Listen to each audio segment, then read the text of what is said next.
Today we're going to discuss the destruction of books.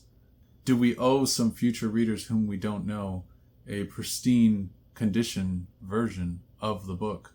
Or is the information contained within enough? This is directly in response to the book murderer tag, which I was tagged in by The Active Mind. And I've been tagged in quite a few different tags since my absence, so I'm trying to catch up. This should be a shorter, softer video compared to some of my other bigger ones. What I think is interesting about these questions regarding the destruction of books in this tag is it just makes you think about, well, why is it that we view books in the way that we do? In some cases, we can treat them like sacred objects, as if it is so much more than just the words on the page. It's really the pages and the construction itself in tandem. Like there's something lost if we don't keep each book close to new. And maybe there's something lost in the wearedness that builds up over time with just having something be used, something be personalized, something being written in.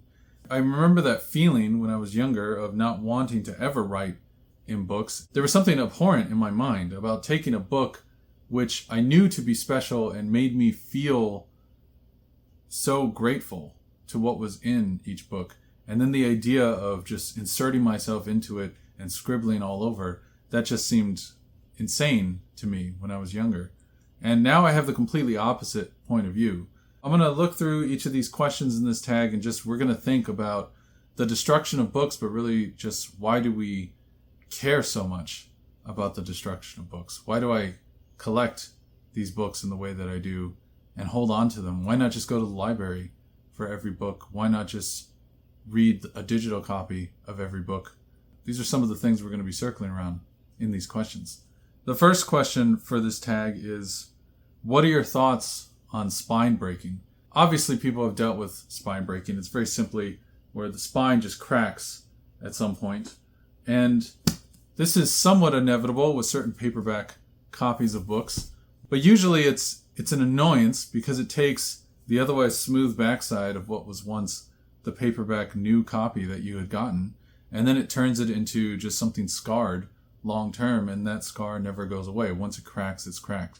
And there is a convenience, at least temporarily, because now the book opens perfectly and you can just lay it flat. What's strange, though, is that even though it is now convenient that it opens flat in that way, it seems like a problem to have the book now cracked. My thoughts on spine breaking is it reveals something odd about my own psychology, that it bothers me so much when a book spine cracks in that way. Because the information stays exactly the same. It's technically more convenient to have the book open in that way, flat on the table. It makes me think about the aesthetic value that we seem to devote to our books. Obviously, the books are supposed to be about the ideas within them. That should be what we care about.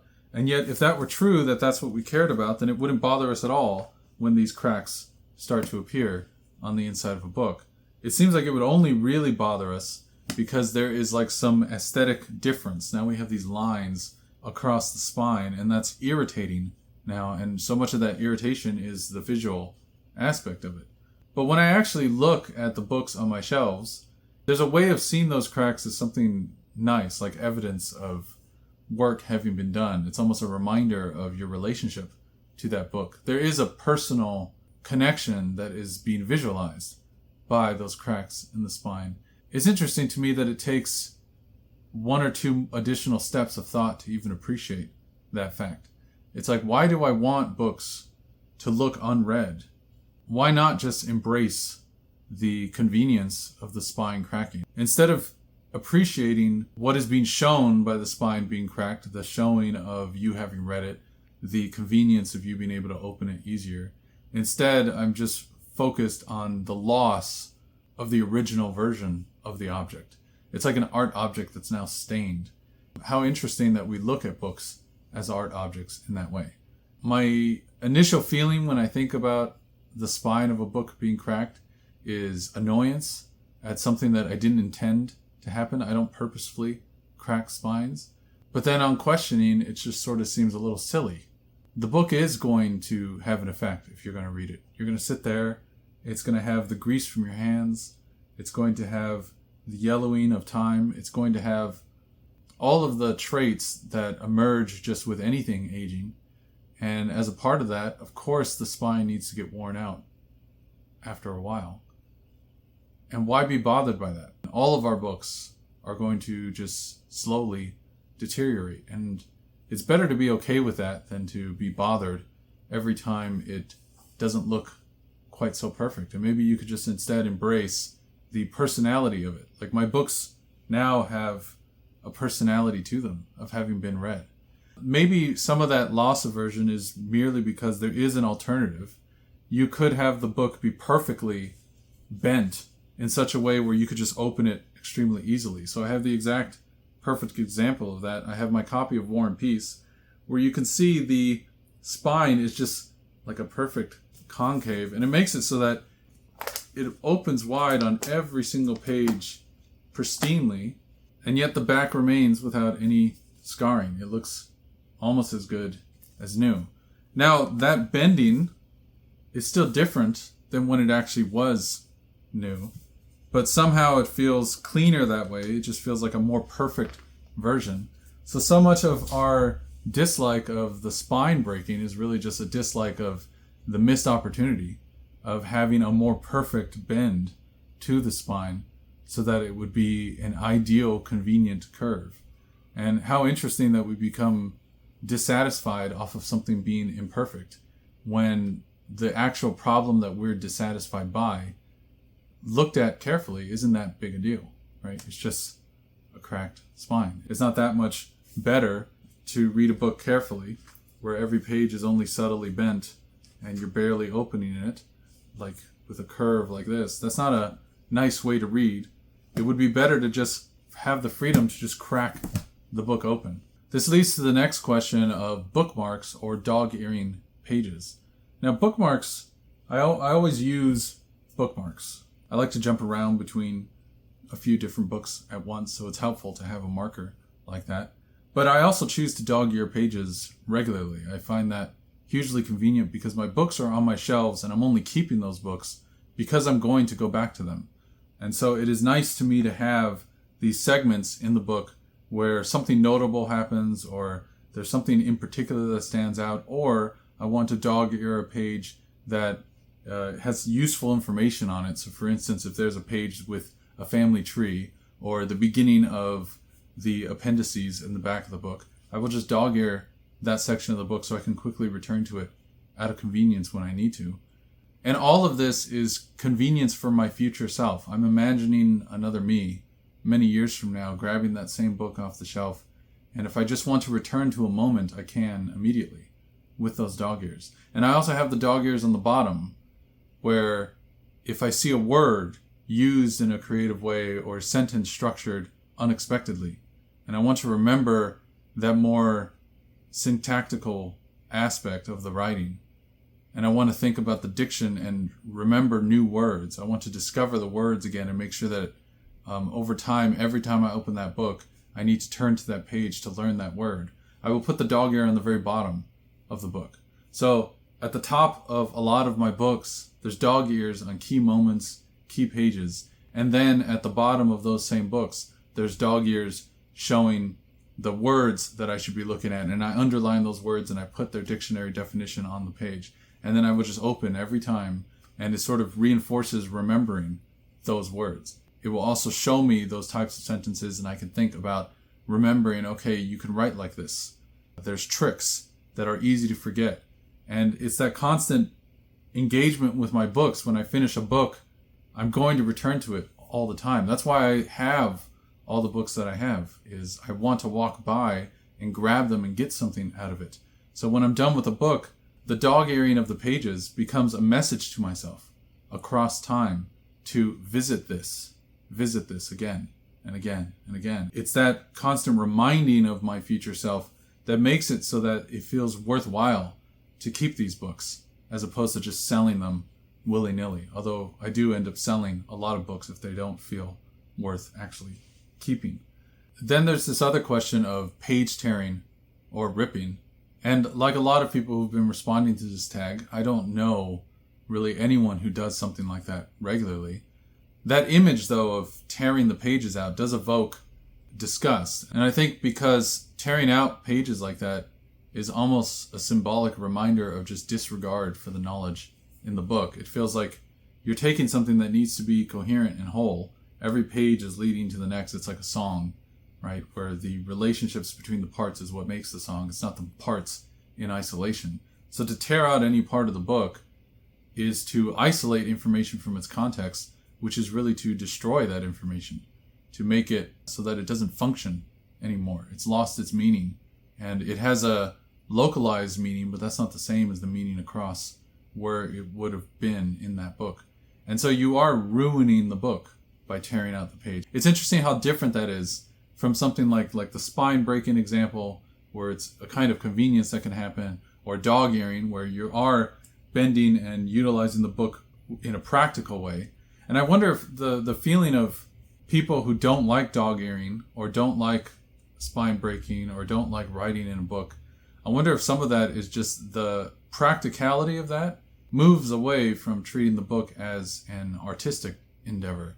I guess we can recognize the ways in which books are such a rare gift, and there's something so incredible about the luxury of having this knowledge contained so compactly for us. And then maybe it creates an extreme aversion to any kind of even semi-destruction of a book. And that's where the bothersomeness of spine breaking or dog-earing pages comes in.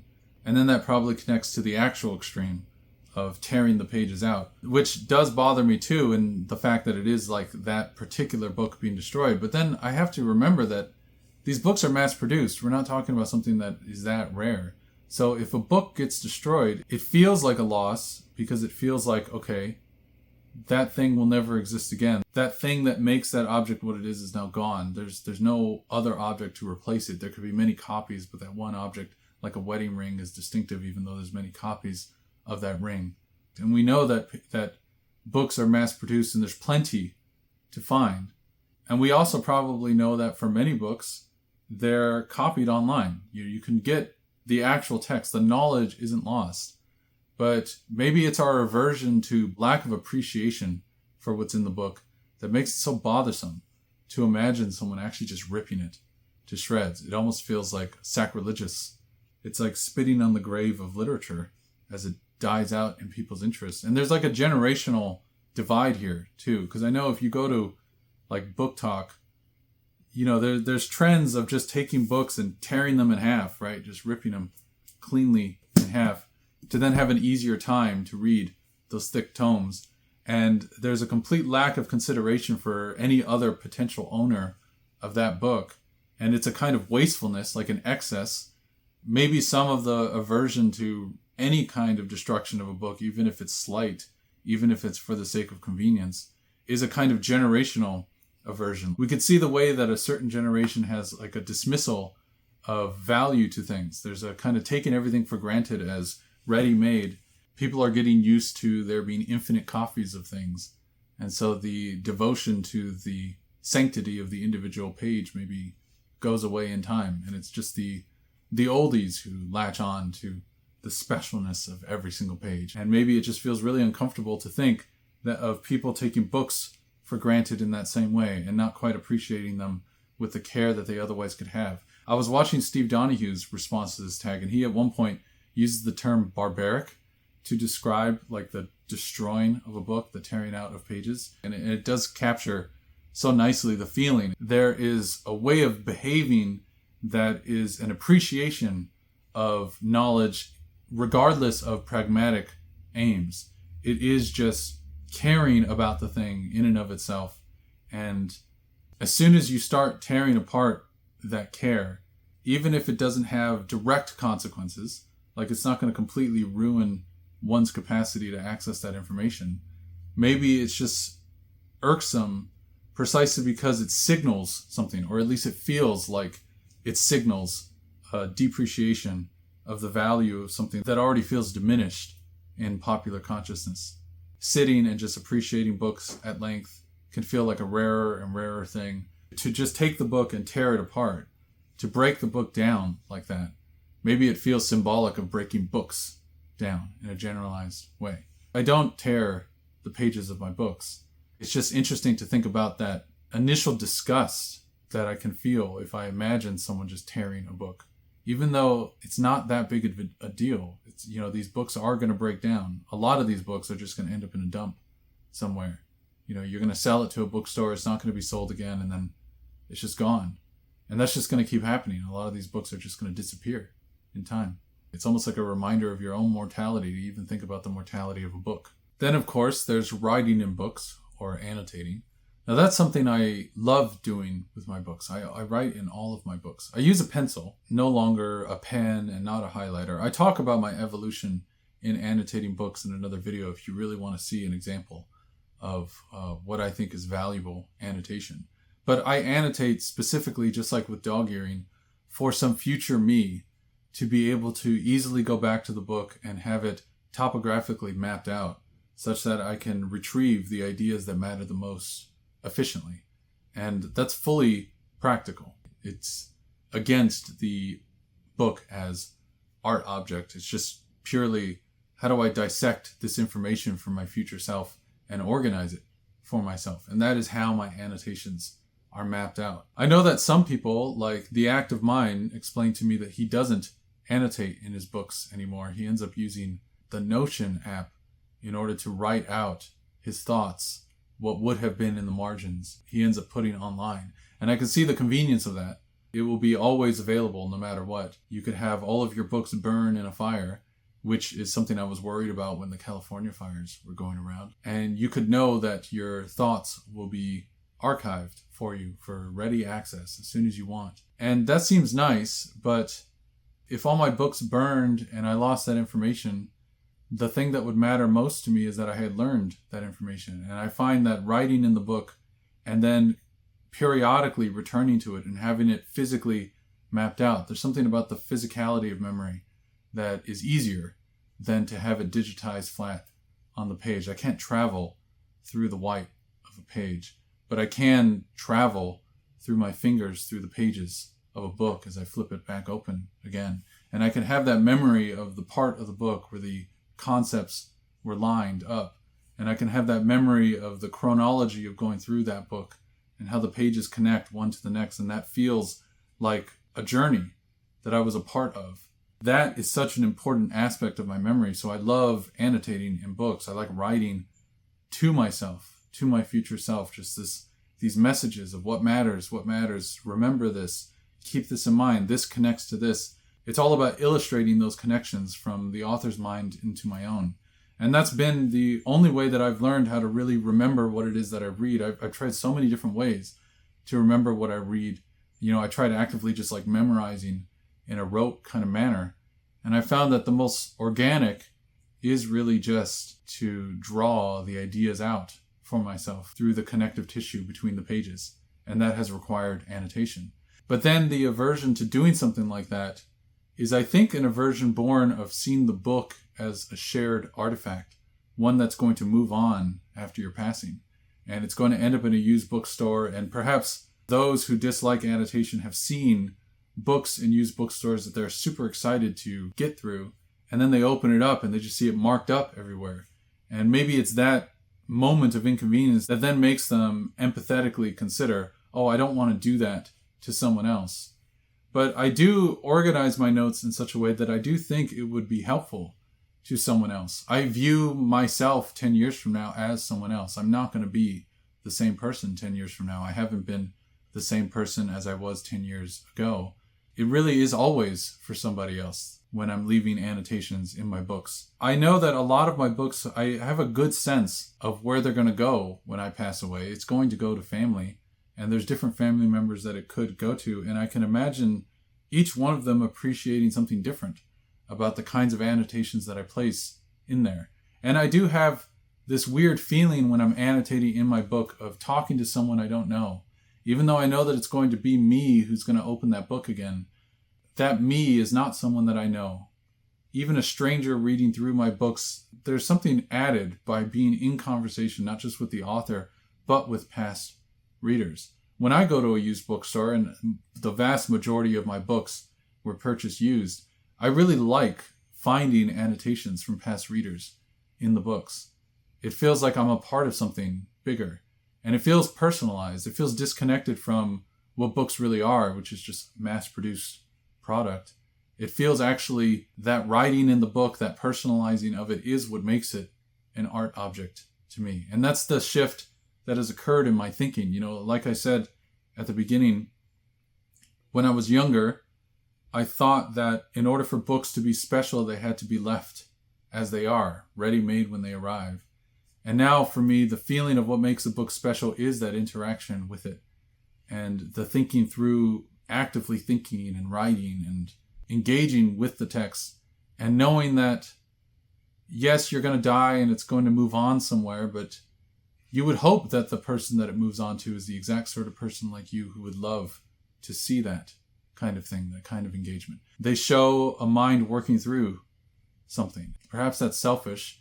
It could have like a little bit of a normative quality of like forcing people to see books the way I do.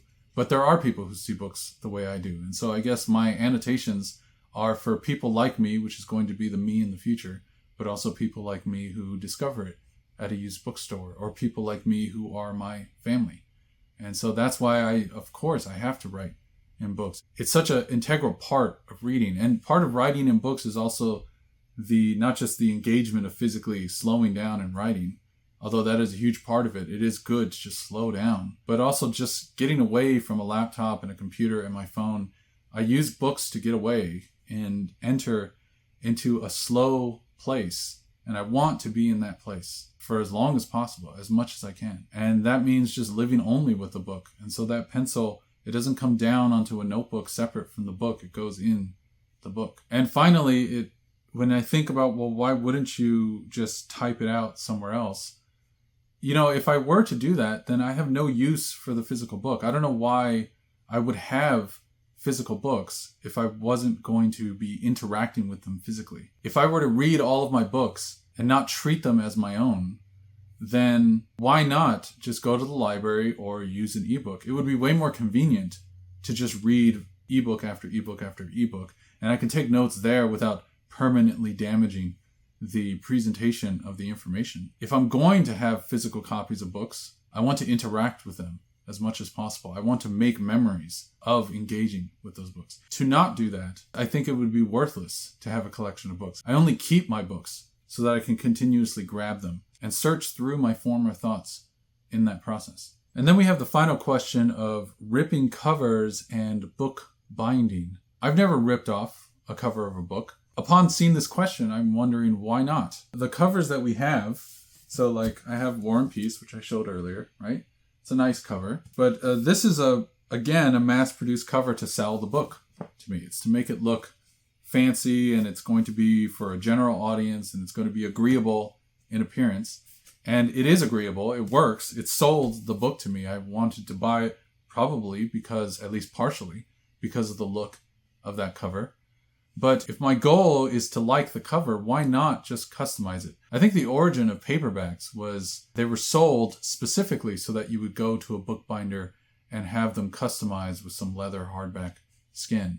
It's fairly easy to bind your own books. It makes me curious why we don't have it be more normal to just customize the book and make it your own and have it have that character of not just being like an advertisement intended for everyone, and have it instead be strictly a visual artifact of you. Imagine if we went to a used bookstore and instead of just the same copies of books that we could easily get off Amazon, we were just inundated with unique editions of every book, where it's each person who owned the book. It's not just their annotations in the margins, and it's not just the feel of them having held it. It's like literally their stamp on the book of them having customized that cover to represent themselves. And then if you were to find a cover that you loved that way, that's almost you connecting with someone in a totally distinctive way. And that is the way of shared aesthetic value in terms of what counts as a good cover. It doesn't have to be seen as a burden